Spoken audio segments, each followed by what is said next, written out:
Hello, everybody. Thank you for coming, and I would like to thank the organizers for inviting me. Today, I'm going to talk about machine translation and the effect of place in machine translation. So let's do a quick recap about machine translation. This is perhaps one of the most successful applications of NLP today. And people report even human-level performance on some language pairs like English-French, English-German, English-Chinese in some domains. And even with all the disclaimers, these are remarkable achievements. And so it's useful to think about what are the reasons for this big success. And I would say that one primary reason is the big factor, the fact that nowadays we have big data sets. So big collection of sentences with their corresponding translation in the desired language. Also, we have a big collection of just raw text in each language. And in order for in order to fit this data, you need big models, right? And so we have big neural models that can fit this big data. And then we have big compute in order to train these models and then to run them efficiently. From more the learning side, there have been also advancements in terms of the architecture. So we have better architectures nowadays, like the transformer architecture. And we have also better learning algorithms. And in particular, the workhorse of machine translation today is back translation. And since this is a little bit central to this presentation, I'm going to give a quick overview of back translation. And so just look at the diagram at the bottom. So the idea is that you have some parallel data, so a sentence with a corresponding translation in the language that you want to translate.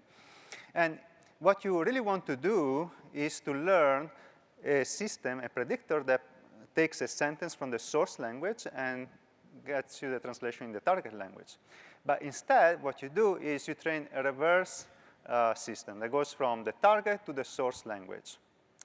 And then after you do that, as step 2, you take your large monolingual data set on the target side, and you apply this backward machine translation system to produce a translation of these sentences, okay?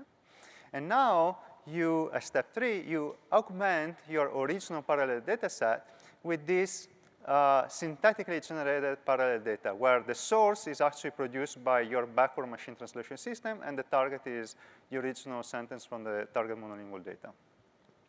And this works amazingly well.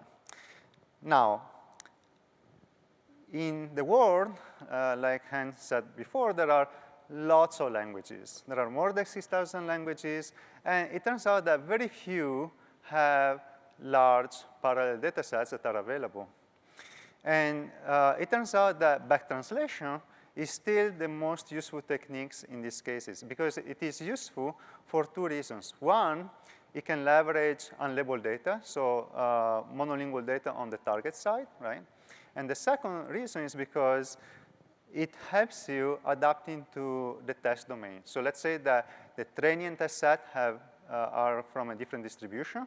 And if you take target monolingual data on the test domain, then back translation can help you adapting to the new domain. But in addition to back translation, there are other techniques that people use, particularly in lower resource setting, where you don't have a lot of parallel data.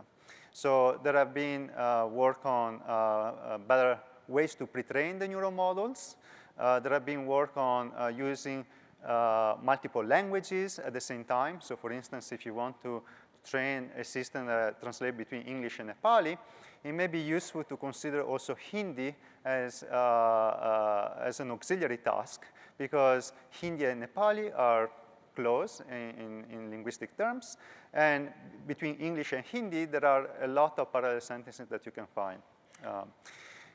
In addition to this, people have been using methods where they collect parallel data in an automatic manner. So there are ways to figure out which documents roughly talk about the same things, and then methods that figure out which sentences correspond to each other. So now you augment your small parallel data set with a much larger yet noisy parallel data set. The truth is that if you look at all the languages that we have, all these techniques don't always apply. Sometimes you just don't find a high-resource language that is close to the language that you want to translate to. Sometimes there are so few resources that even having a reliable language classifier is difficult to find, and therefore then you cannot really do this even collecting noisy parallel sentences. And so you can imagine that if you were to plot the distribution of languages as a function of the number of people that speak it, you will find a very heavy tail distribution. And most of the literature on machine translation focuses on this yellow narrow band of high resource languages for which you do find a lot of parallel data. The focus of this talk is the next region, the one that is shaded. This is the region where parallel data is still available, but it's not abundant, it's very small, but you have a lot of monolingual data. But then you need to keep in mind that the tail is very long. And so there are many other languages for which actually even monolingual data, you can only collect monolingual data, or even monolingual data is hard to find because they didn't digitize documents. And so the more you move on the right, the harder the machine learning task is because the less supervision you have, and also the less resources you have. And so just to specify the setting, here I'm considering the setting in which we do have a small parallel corpus, let's say order 10,000 sentences, and we do have available some monolingual data in each language, let's say order 1,000,000 sentences. And as a key method that we are going to build upon is, again, batch translation, okay? Now, one thing that people usually do is to simulate what happens in when you train in a low resource setting using a high resource language pair, because that's what you usually have access to, right? And so in this experiment, we use a subset of the Europarl data, which are sentences taken from the European Parliament documents. And we take just a small subset, 20,000 sentences, okay? And then we take only 100,000 sentences as target monolingual data, and we apply batch translation. And so, as you can see in this table, you find that you got very nice gains in terms of blue, which is the metric that people use in machine translation. So this is very encouraging, and now let's go on an actual low resource language pair and see how this works out.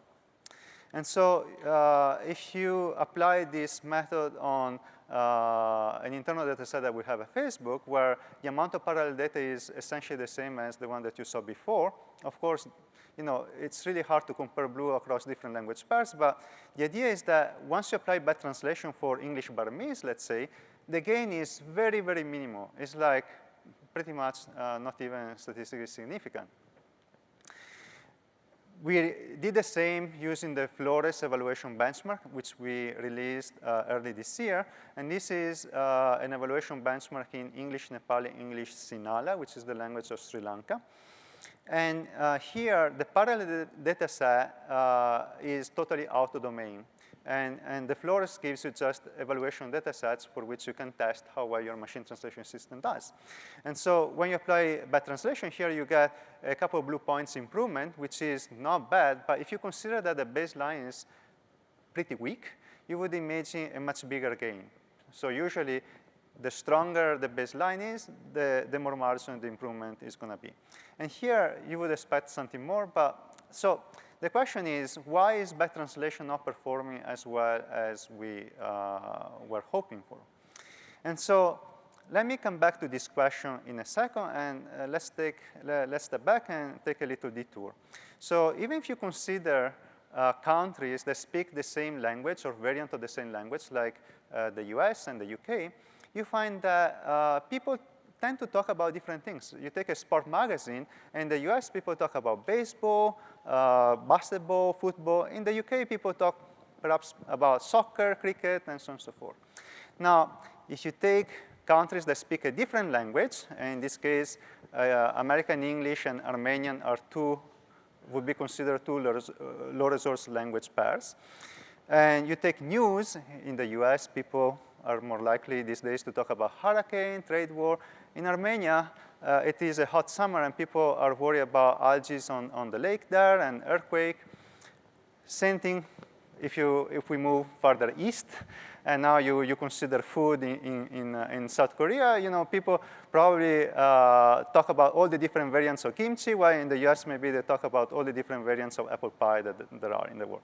So the point is that there is what people in linguistics call the place effect. And so the content produced by blogs, social networks, news outlets strongly depends on the geographic location. And I would argue that this effect is even more pronounced when you look at low-resource machine translation. Because in this case, the source and target, the location of the source and target language tend to be even farther apart, and the cultures tend to be even more different. So people do talk about different things. And so this is very interesting for several reasons, if you're interested in philosophy, sociology. But from the machine learning point of view, you can imagine that there are some concepts that you cannot even translate in one language, right? But from the machine learning point of view, this is also interesting because you can abstract a little bit and think about the machine translation problem as the problem of aligning two sets of data points, right? And now the problem is that not only you have few correspondences, the parallel data set is small, but also the distribution of these points is very different. So then learning this alignment is very, very difficult. And so this is what I'm going to call as the source-target domain mismatch. And so traditionally, we have been thinking about the machine translation problem as the problem of learning and mapping between the source language and the target language, given some parallel data set and some monolingual data set in each language. But in practice, the situation is a little bit different. So in practice, not only you have the source language and the target language, but you also have the source domain and the target domain. And these two things can be quite different. So actually, even the parallel data set is composed by two parts, one that originates in the source language, and with sentences that belong to the source domain, and one that originates in the target language with sentences that belong to the target domain, okay? And then you also have the monolingual data sets, one on the source, one on the target, that belong to each corresponding domain. And so here is the conjecture of this talk. I'm arguing that the source-target domain mismatch makes the machine translation problem even more difficult, and particularly, it can weaken the performance of back translation. And there are two reasons for this. The first reason is that when you train the backward model, this function G, the backward model is now not trained as well as it would otherwise, because the parallel data set is mixed domain, right? And so now you're going to have a weaker model that is able to translate target monolingual data, okay? Because it's not trained just on in-domain data. It's mixed domain. But even if this G function were to be perfect, these translations, this X star that you produce, are not as useful. Because now this X star Y that you add to your parallel data set is totally out of domain. And so it's not as helpful as it would be if it was in domain, obviously. And so this leads to several questions. So one question is there a way to actually prove empirically that bad translation suffers when there is this source-target domain mismatch? And if this is the case, then what other baselines shall we consider? Are there other approaches that make better use of the source-side monolingual data set, given that we know that the source-side monolingual data set is in domain with the data that you want to eventually translate? And then if there is this problem, well, there is the natural question of why shall we use out-of-domain data? Is it useful at all to consider data that originates in the target language? And finally, what are the best practices? So is there a control setting that let us understand this issue and prototype models. And so I think that the last question is actually the most important, because if we want to understand, we need to control for this source target domain mismatch. And so here is the setting that we consider. So we consider French and English, okay? And for the source domain, we take Europar data, okay? And so we have a small chunk of the parallel data set that originates from the source domain and is taken from Europar. And we have a source-side monolingual data set that is also taken from Europar. So Europar has 3 million parallel sentences. We take a small subset and we use the rest as monolingual data. And now, on the target side, we take data from Open Subtitles, which is, it's movie subtitles. So it's very different from Europar. And now, we consider another small parallel data set that we consider as originating on the target side, taken from Open Subtitles. And the dash box is data that is translated in the source language, right? And then we have monolingual data on the target side that is also taken from Open Subtitles, okay? And so in this way, we simulate this domain mismatch. But now what we really want to do is to have a knob to vary up and down this target monolingual data so that I can vary the amount of auto-domainness in a way. And so the way that we do this is by defining the target originating data as a convex combination of Europar and Open Subtitles with a parameter alpha that let us vary how much things are auto-domain compared to the source domain, which is Europar. And so when alpha is equal to 0, it's the most extreme situation where target originating data is very auto-domain because it is Open Subtitles. And when alpha is equal to 1, then that's the ideal situation that we usually consider where the target domain data is actually in the source domain. So it's all Europar. But then for intermediate values of alpha, we have a situation in between. So I hope it is clear, the setting.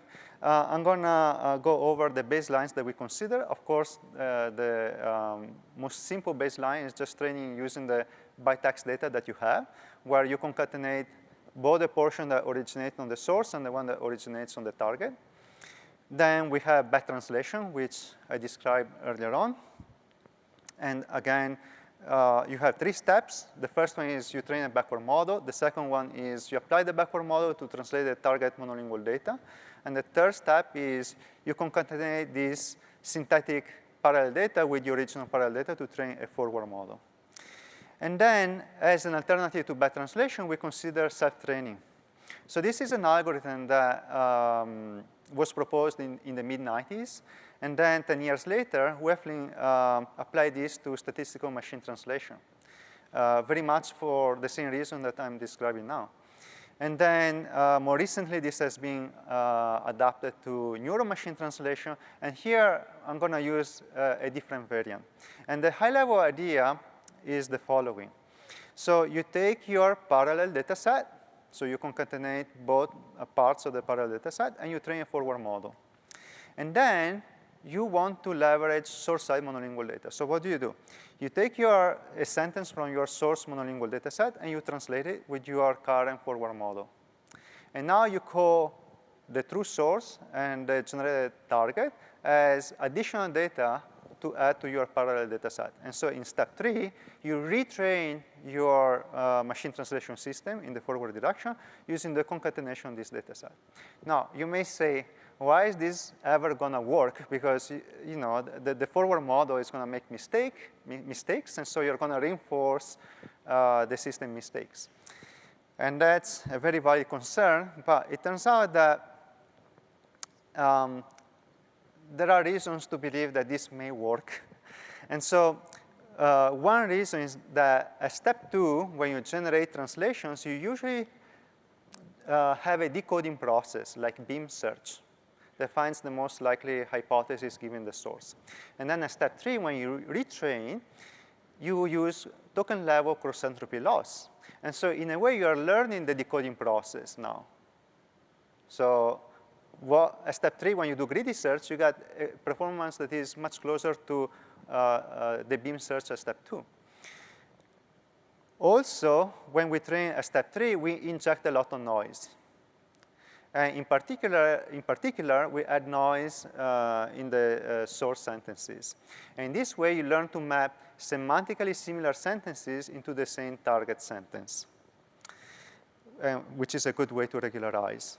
And finally, we have an iterative process to do this.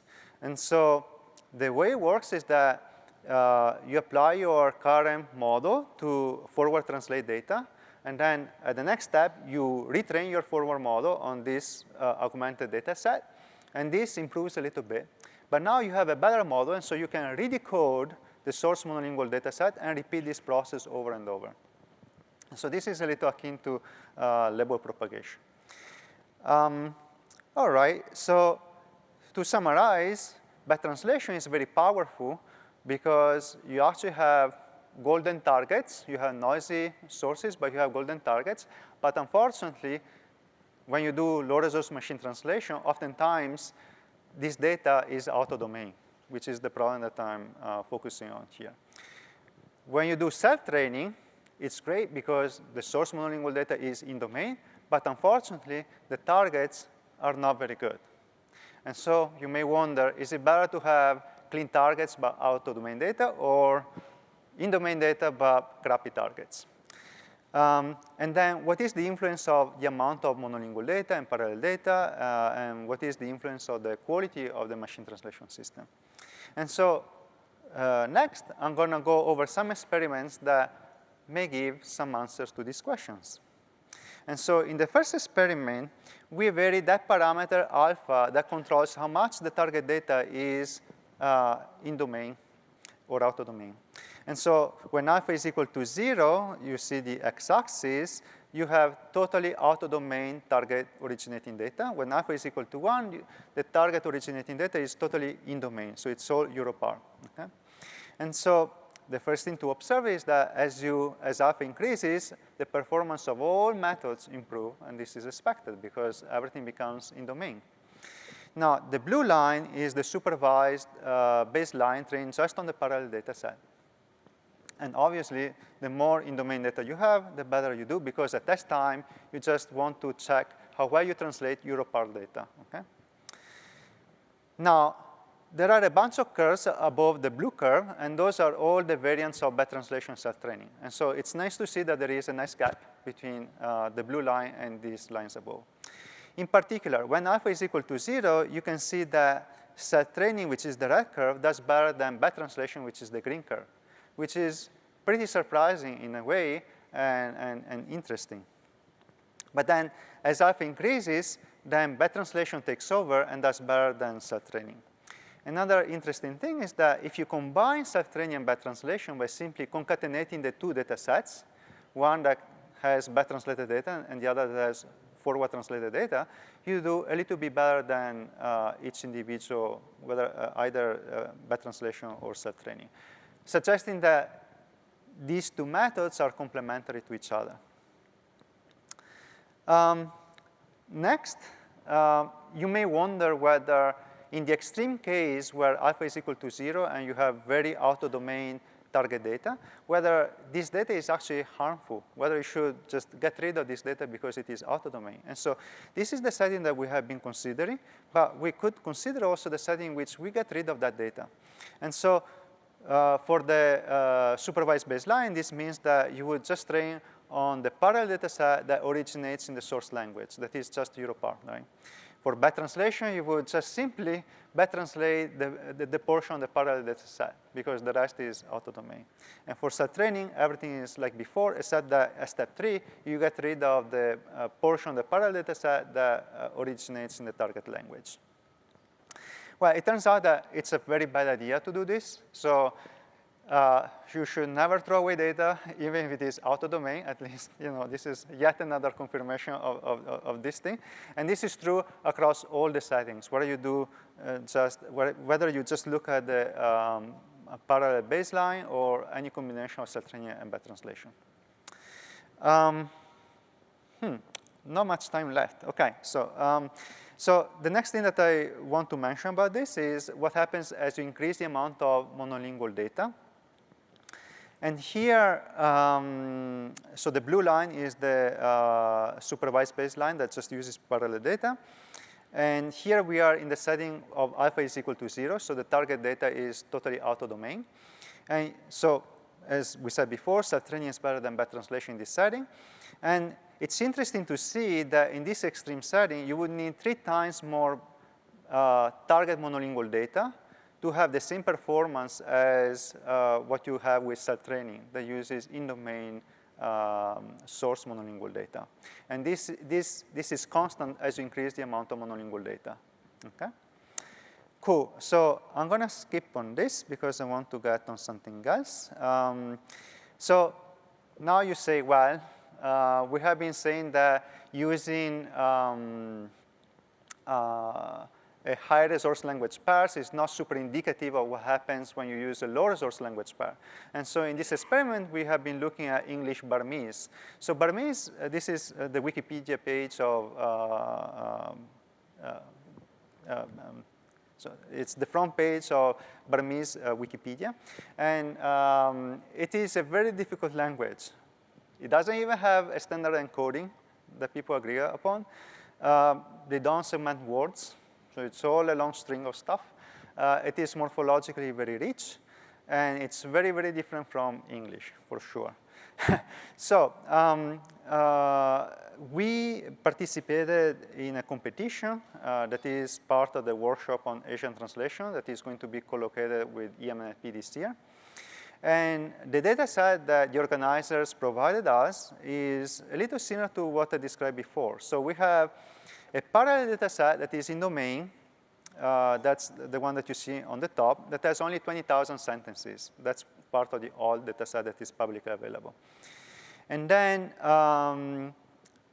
we have for English, and all of this originates in English, okay? And then we have English monolingual data. This is news data, so we have plenty of news English data that's very easy to get.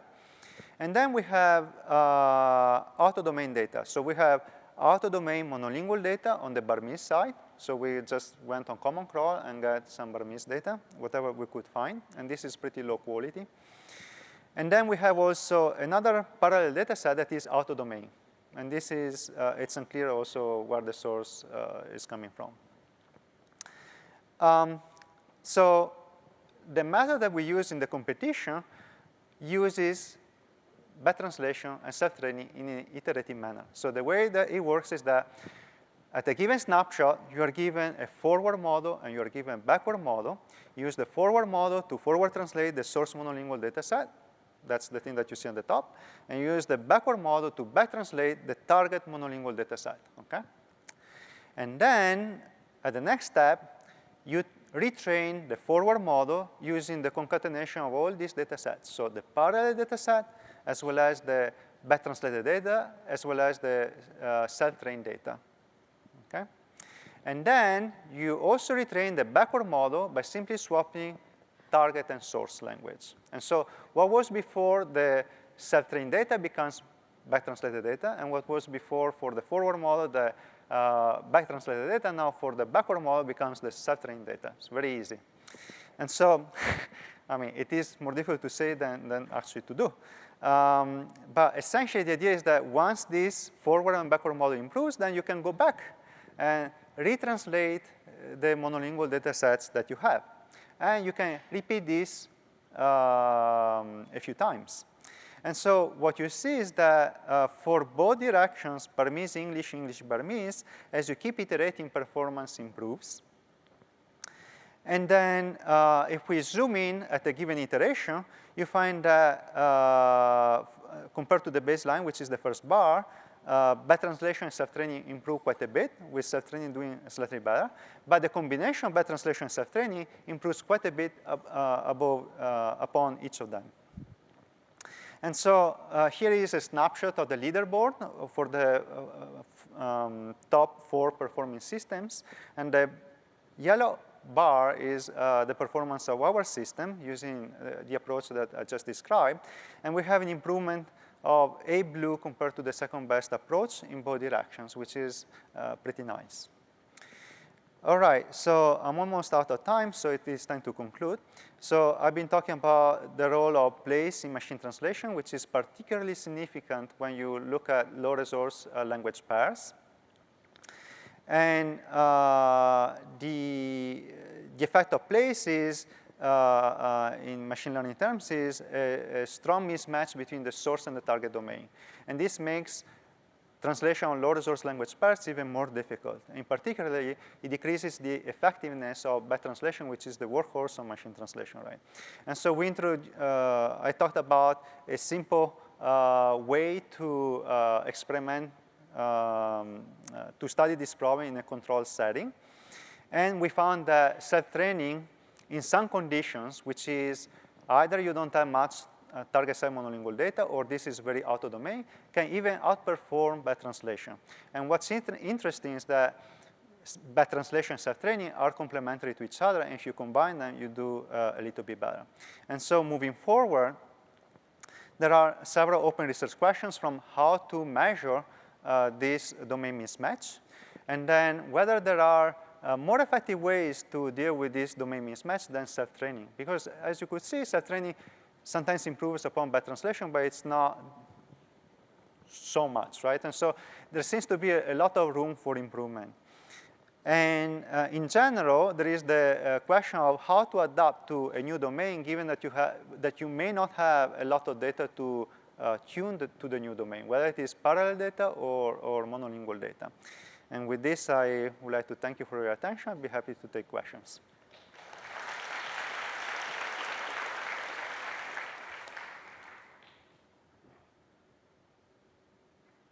Oh, thanks for the talk. This is fascinating. A simple question. What's the intuition behind the fact that completely out of domain data actually helps with translation? One thing I could imagine is, well, maybe the keywords are totally wrong, but you are still learning the structure of the sentences. So there's a syntactic part of the language, there's a semantic / vocabulary part of the language.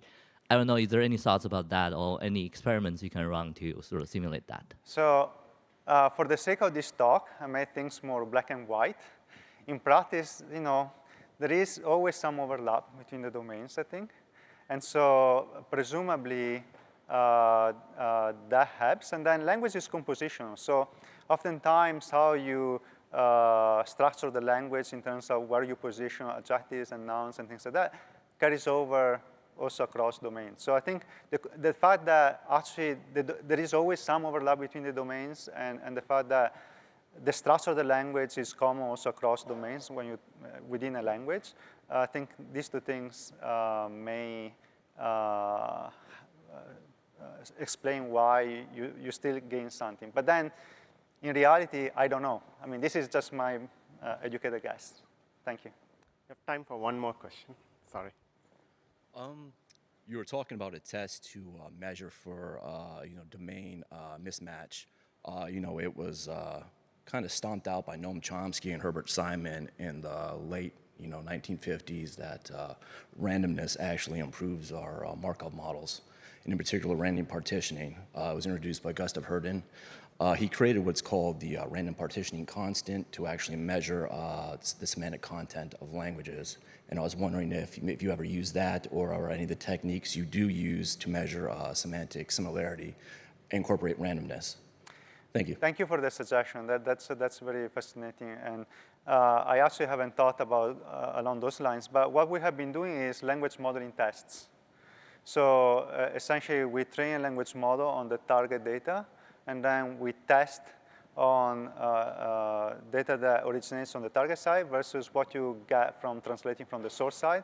The problem with this is that there is also a little bit of effect of translation is. So whenever you translate, that language that you produce has some artifacts, and then it's difficult to disentangle the two facts, the two effects. So I think it is still an open question, but I'll be very happy to look into what you're saying.